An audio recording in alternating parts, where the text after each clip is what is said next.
मानावाला में जाट नगर patrolling police की बड़ी कार्रवाई करते हुए एएसआई चौकी इंचार्ज आमिर अली ने 19 मुकदमात में मतलूब खतरनाक इश्तेहारी और अदालती मफरूर शौकत अली वल्द घमन खान को कार्रवाई करते हुए गिरफ्तार कर लिया। मजीद जानते हैं अपने नुमाइंदे मियां शेर मोहम्मद से। जी बिल्कुल, मानावाला में जाटनगर पेट्रोलिंग पुलिस की बड़ी कार्रवाई करते हुए एएसआई चौकी इंचार्ज आमिर अली आमर ने 19 मुकदमात में मतलूब खतरनाक इश्तेहारी और अदालती मफरूर शौकत अली वल्द घमन खान को कार्रवाई करते हुए गिरफ्तार कर लिया, जिसको मजीद तफ्तीश के लिए एएसआई आमिर अली आमर चौकी इंचार्ज जाटनगर ने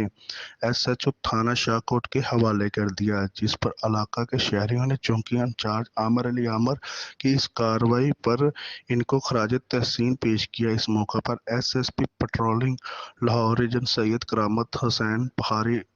डीएसपी पेट्रोलिंग ननकाना साहब चौधरी मोहम्मद असलम और डीआईजी पेट्रोलिंग राना अतर वहीद ने एएसआई आमिर अली आमर को 19 मुकदमात में मतलूब खतरनाक इश्तिहारी मुलजम को गिरफ्तार करने पर नकद इनाम और बेहतरीन कारकर्दगी पर सर्टिफिकेट भी दिया। जी।